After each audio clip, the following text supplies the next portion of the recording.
नमस्कार, मी सुवर्णा जोशी. जगाच्या पाठीवर या विशेष बुलेटिनमध्ये आपल्या सगळ्यांचं स्वागत. दिवसभरातल्या जगातल्या महत्त्वाच्या घडामोडी या बुलेटिनमध्ये वेगवान स्वरूपात बघूयात. जगभरात गेल्या 24 तासात 1,17,97,213 जणांना कोरोनाची लागण झाली आहे. त्यापैकी 64,15,379 रुग्ण कोरोनामुक्तही झालेत. गेल्या 24 तासात 5,43,595 जणांचा कोरोनानं बळी घेतलाय. ऑस्ट्रेलियातील दुसऱ्या क्रमांकाचं सगळ्यात मोठं व्हिक्टोरिया हे शहर आजपासून पुन्हा आठवड्यासाठी बंद करण्याचा निर्णय घेतला गेलाय. कोरोना रुग्णांच्या संख्येत वाढ होत असल्यानं शहरात पुन्हा लॉकडाऊन घोषित करण्याचा निर्णय घेण्यात आलाय. मात्र या लॉकडाऊनमध्ये व्यावसायिकांना आणि व्यवसायांना आर्थिक पाठिंबा देण्याचं आश्वासन प्रशासनाकडून देण्यात आलंय. राज्य सरकारने परदेशातून येणाऱ्या प्रवाशांवरही निर्बंध घातले आहेत. ऑस्ट्रेलियातील व्हिक्टोरियामध्ये गेल्या 24 तासात नव्या 134 कोरोना संक्रमित रुग्णांची नोंद करण्यात आली आहे. त्यामुळे मेलबर्न शहर आणि त्याच्या आजूबाजूचा परिसर पुन्हा लॉकडाऊन घोषित झालाय. फेडरल इमिग्रेशन अधिकाऱ्यांनी परदेशातून शिकण्यासाठी आलेल्या विद्यार्थ्यांकरता नवीन मार्गदर्शक सूचना जारी केल्या आहेत. त्यानुसार जर परदेशातून शिकण्यासाठी आलेल्या विद्यार्थ्यांना त्यांच्या शाळा ऑनलाईन शिक्षणाची सोय उपलब्ध करून देत असतील तर त्यांना अमेरिका सोडून जावं लागेल असे आदेश देण्यात आलेत. शाळा कॉलेजना याबाबत नियमावली पाठवण्यात आली आहे.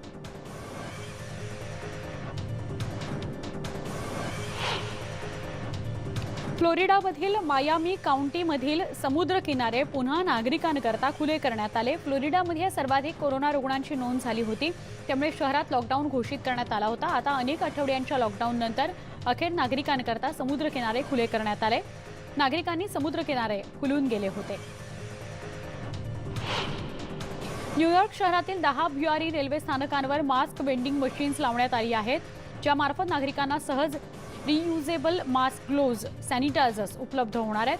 न्यूयॉर्क शहरामध्ये नियम शिथिल केले जात आहेत, त्यामुळे नागरिक मोठ्या प्रमाणात बाहेर पडत आहेत.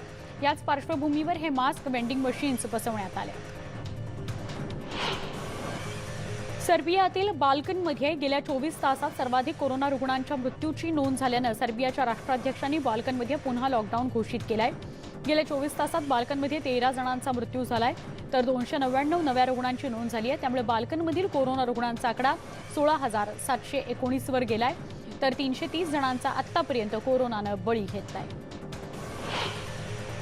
इटलीतील कोरोनाच्या वाढत्या प्रादुर्भावामुळे प्रशासनाकडून लग्न सोहळ्यांवर निर्बंध घालण्यात आले.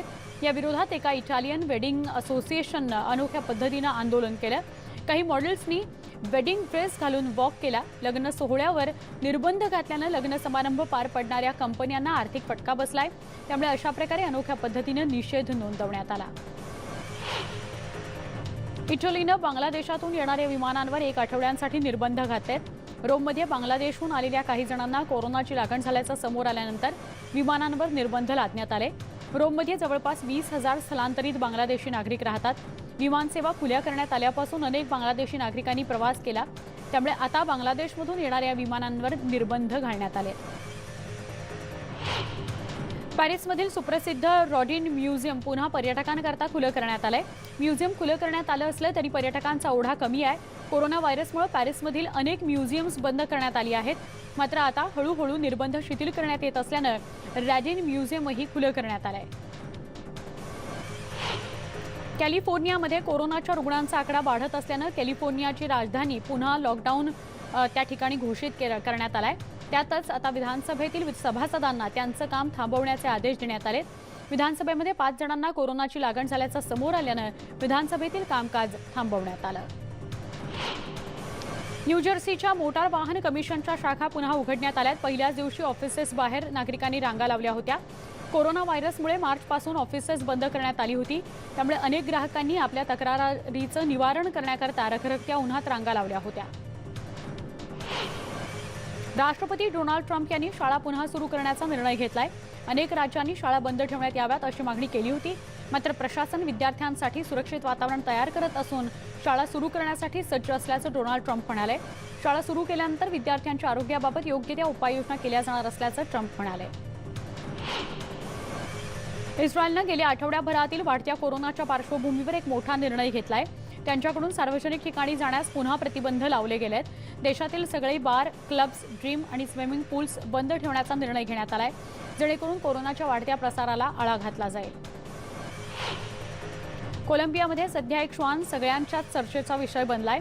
लेब्राडॉर जातीचं हे श्वान दिवसभर डिलिव्हरीचं काम करताना दिसून येत आहे। कोरोनासारख्या महासंकटात या श्वानाची कामगिरी चर्चेचा विषय ठरते, कौतुकाचा विषय ठरते। 8 वर्षांच्या या श्वानाच्या कामगिरीनं सगळ्यांना चकित केलंय।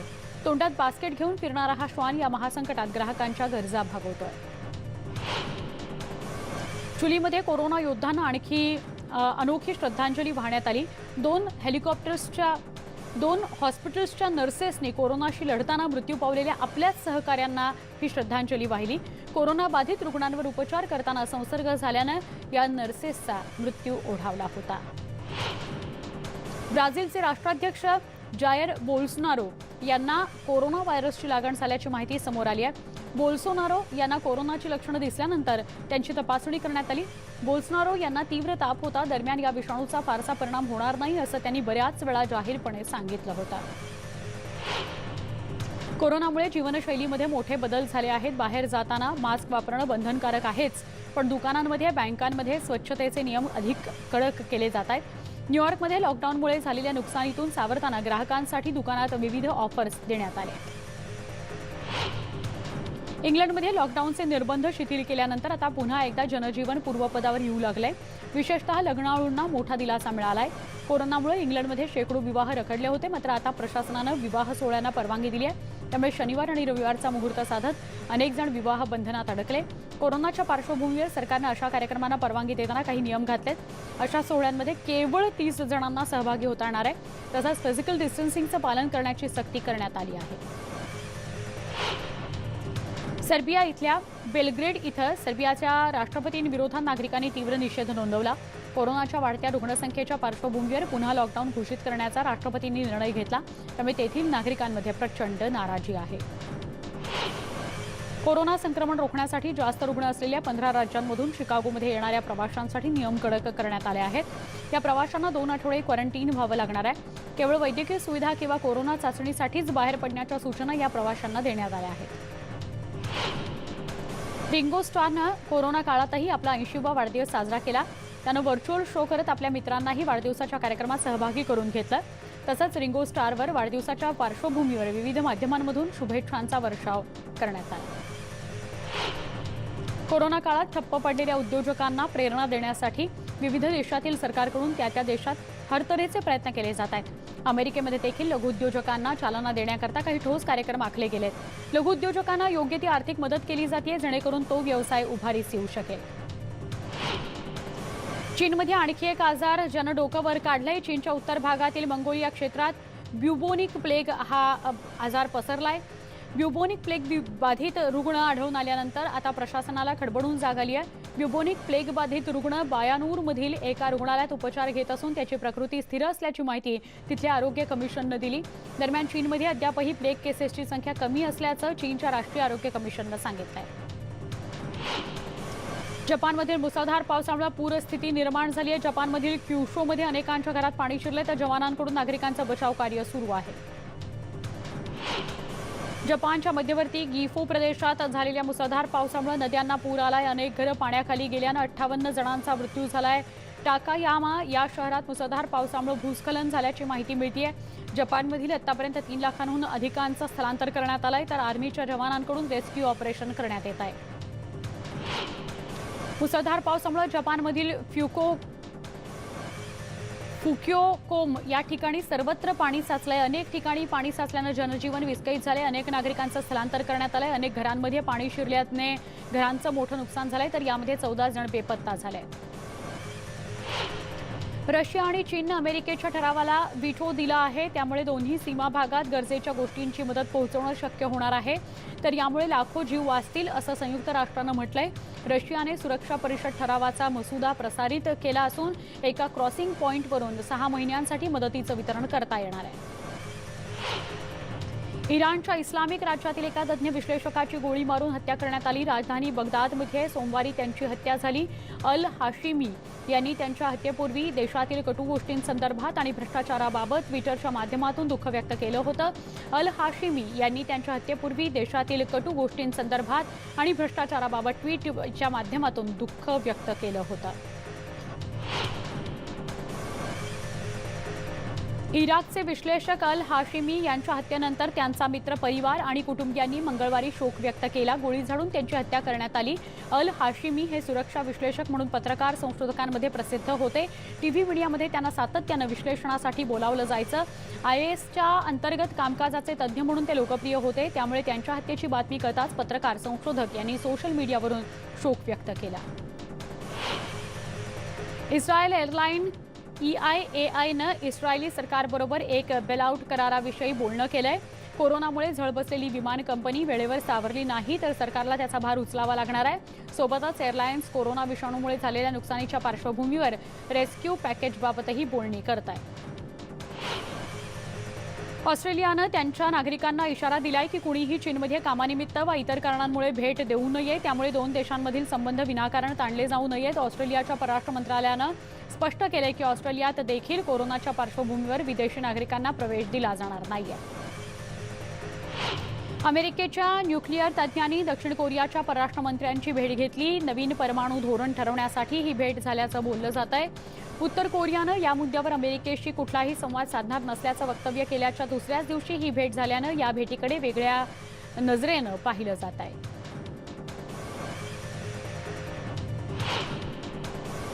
बुधवारी सकाळीच हाँगकाँगमधील चीनच्या राष्ट्रीय सुरक्षेच्या ऑफिसमध्ये मोठ्या संख्येनं पोलीस दल दाखल झालं होतं। मुख्य अधिकारीही त्यावेळी ऑफिसमध्ये पोहोचले होते। ऑफिस बाहेर अडथळे उभे केले गेले, तसंच माध्यम प्रतिनिधींनी देखील या कार्यालयात प्रवेश दिला गेला नाही। दरम्यान सार्वजनिक वाहतूकही रोखून ठेवण्यात आली होती। सध्या हाँगकाँगमध्ये चीननं लादलेल्या नव्या कायद्यावरून चांगलीच राळ उडाली आहे। अमेरिकेच्या मिशिगनमध्ये एक धक्कादायक प्रकार समोर आला। एका 16 वर्षाच्या मुलानं कॅफेटेरियामध्ये सँडविच फेकल्यानं त्याला त्या हॉटेलमधील 6 ते 7 जणांच्या स्टाफनं जमिनीवर पाडून त्याच्या अंगावर ते बसले आणि त्या झटापटीत श्वास घेणं अवघड झाल्यानं त्या तरुणाला हृदयविकाराचा झटका आला। त्यानंतर त्याला हॉस्पिटलमध्ये दाखल करण्यात आलं, मात्र तिथे त्याचा मृत्यू झाला। हा व्हिडिओ सध्या चांगलाच व्हायरल झाला आहे। सारा बारेलिसनं आपल्या पहिल्याच म्युझिकल अल्बमविषयी भाष्य केलं आहे। लिटिल व्हॉइस नावाचा आपला नवा अल्बम येतोय, मात्र हा अल्बम म्हणजे आपली आत्मकथा नसल्याचं तिनं स्पष्ट केलंय। या ग्रॅमी विजेत्या गायिकेनं आपल्या अल्बममधून भुकेलेल्यांचं आणि त्यांच्या आयुष्याचं विदारक चित्र अधोरेखित करण्याचा छोटा प्रयत्न केलाय। अमेरिकेच्या फेडरल ब्युरो ऑफ इन्व्हेस्टिगेशनच्या संचालकांनी चीनवर निशाणा साधलाय। चीन सरकारची जासूसी आणि चोरी ही अमेरिकेला भविष्यात धोकादायक ठरणार असल्याचं त्यांनी म्हटलंय। वॉशिंग्टनच्या हडसन इन्स्टिट्यूटमध्ये FBIचे संचालक क्रिस्टोफर यांनी हे विधान केलं। परदेशात राहणाऱ्या चीनी नागरिकांना मायदेशी परतण्यासाठी चीननं धमकावायला सुरुवात केलेली आहे, असा गंभीर आरोप त्यांनी यावेळी केला। रशियामधील व्लादिवोस्तोक या शहरावरही चीनचा हक्क असल्याचं चीनमधील एका वृत्तवाहिनीनं म्हटलंय। व्लादिवोस्तोक हे शहर 150 वर्षांपूर्वी चीनचा भाग होतं, असं वृत्तवाहिनीनं म्हटलंय। त्यामुळे आता रशियामध्येही चीनविरोधात चांगलाच संताप व्यक्त केला जातोय। इस्रायलच्या संरक्षण मंत्रालयानं हेरगिरी करणाऱ्या उपग्रहाचं यशस्वी प्रक्षेपण केल्याचं जाहीर केलं। या उपग्रहामुळे संपूर्ण प्रदेशातील धोकादायक स्थळांवर नजर ठेवण्यास मदत होणार आहे। ओफेक 16 असं या उपग्रहाचं नाव असून इस्रायल एरोस्पेस इंडस्ट्रीज समवेत संरक्षण मंत्रालयानं हा उपग्रह विकसित केला आहे। दक्षिण कोरियामधील युद्धविरोधी नागरिक गटानं सिओलमधील परराष्ट्र मंत्रालयाच्या इमारतीबाहेर आंदोलन केलं। अमेरिकेच्या शिष्टमंडळानं दक्षिण कोरिया प्रशासनाला भेट दिली। यावेळी हे आंदोलन करण्यात आलं। यावेळी आंदोलनकर्त्यांनी युद्ध संपवण्याची मागणी केली। अमेरिकेमध्ये एका 26 वर्षाच्या कृष्णवर्णीय तरुणीची पोलिसांकडून करण्यात आलेल्या गोळीबारात हत्या झाली, मृत्यू झाला आणि त्यानंतर तिला मेरीलँड इथं भित्तिचित्र काढून श्रद्धांजली वाहण्यात आली। 30 स्वयंसेवक आणि 10 कला शिक्षकांनी मिळून त्या तरुणीचं चित्र काढून ब्लॅक लाईव्हज मॅटर असा आशय मोठ्या अक्षरात लिहिला होता। टेलरवर गोळ्या झाडणाऱ्या पोलिसांचं निलंबन करण्यात आलं असून चौकशी सध्या सुरू आहे। रशियातील काही भागांमध्ये सर्वाधिक तापमानाची नोंद करण्यात आली, त्यामुळे मॉस्कोसह अन्य काही शहरांमध्ये ऑरेंज अलर्ट जारी करण्यात आला। उष्माघातापासून म्हणजे उष्माघातापासून बचाव करण्याकरता नागरिकांसाठी कूलिंग रूम तयार करण्यात आल्या. स्पेनमध्येही उष्णतेचा तडाखा बसला आहे. दक्षिण स्पेनमधील ग्वादालकिव्हिर या व्हॅलीमध्ये सर्वाधिक तापमानाची नोंद झाली आहे. शहरामध्ये 43 डिग्री तापमानाची नोंद झाली आहे. त्यामुळे शहरांमध्ये ऑरेंज अलर्ट जारी करण्यात आला आहे. उष्णता वाढल्यानं नागरिकांना घराबाहेर पडणं त्यांनी टाळावं असं आवाहन करण्यात येत आहे. तसंच या उष्णतेच्या कडाक्यात नागरिकांनी मास्क न घालण्यावर भर दिलेला बघायला मिळाला. क्रोएशियाच्या काही भागात जोरदार वारा आणि मुसळधार पावसानं हजेरी लावली. यामुळे समुद्रकिनारी असलेले अनेक हॉटेल्सचं नुकसान झालंय, तर रस्त्यांवरील अनेक गाड्यांचं अतोनात नुकसान झालंय. सोसाट्याच्या वाऱ्यामुळे रस्त्यांवरील झाडं उन्मळून पडल्यानं अनेक वाहन चालक जखमी झाले आहेत. अमेरिकेच्या व्हर्जिनिया राज्यातील रिचमंड इथं लिबी हिलवरील कन्फेडरेट सैनिकाचा पुतळा खाली उतरवला जाणार आहे. अमेरिकेत अनेक ठिकाणी वर्णभेदावरून झालेल्या आंदोलनांमुळे शहरांमधील सैनिकांचे पुतळे हटवण्यात येत आहेत. सर्बियामध्ये पुकारण्यात आलेल्या लॉकडाऊनच्या विरोधात सुरू असलेल्या आंदोलनादरम्यान पोलिसांना अश्रुधुराचा मारा करावा लागला. यावेळी आक्रमक आंदोलनकर्त्यांना पांगवण्याकरता अश्वारूढ पोलिसांनी अश्रुधुराचा मारा केला. यावेळी आंदोलनकर्त्यांनी हवेत फटाके फोडत सरकारविरोधात आवाज उठवला.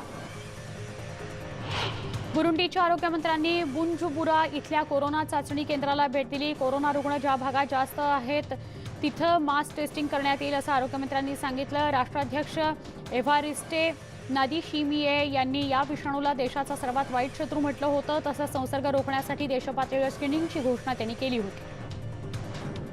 स्पेनच्या उत्तर अटलांटिक किनाऱ्यावर मारियाना काउंटी इथं प्रशासनानं लॉकडाऊन जाहीर केला आहे. कोरोना रुग्णांची संख्या वाढत असल्यानं हा 71,000 लोकसंख्येचा प्रदेश लॉकडाऊन करण्यात आला आहे.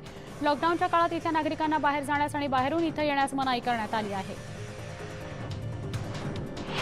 स्पेन आणि पोर्तुगालच्या नेत्यांनी युरोपियन महासंघानं अडचणीत सापडलेल्या देशांना आर्थिक मदत द्यावी अशी मागणी केली. पोर्तुगालच्या लिस्बन इथं पंतप्रधान अँटोनियो कोस्टा यांच्या समवेत स्पेनचे पंतप्रधान पेद्रो सांचेज यांनी संयुक्त पत्रकार परिषद घेतली. यावेळी त्यांनी अडचणीत सापडलेल्या 27 सदस्य देशांना तातडीनं मदत करणं गरजेचं असल्याचं म्हटलं. तर ऑस्ट्रिया, डेन्मार्क, नेदरलँड्स आणि स्वीडन या देशांनी आर्थिक पॅकेज देण्यास विरोध केलेला आहे. परराष्ट्रमंत्री मायकल पोम्पिओ यांनी सोमवारी सांगितलं की अमेरिकेनं टिकटॉकसह काही सोशल मीडिया ॲप्सवर बंदी घालण्याचा विचार चालवलेला आहे. तुम्हाला जर तुमचा प्रायव्हेट डेटा चीनी कम्युनिस्ट पार्टीच्या हाती द्यायचा असेल तर तुम्ही टिकटॉकचा वापर करा असंही परराष्ट्रमंत्र्यांनी स्पष्ट केलं. जगाच्या पाठीवर या विशेष बुलेटिनमध्ये एक छोटासा ब्रेक. पहा फक्त न्यूज 18 लोकमत.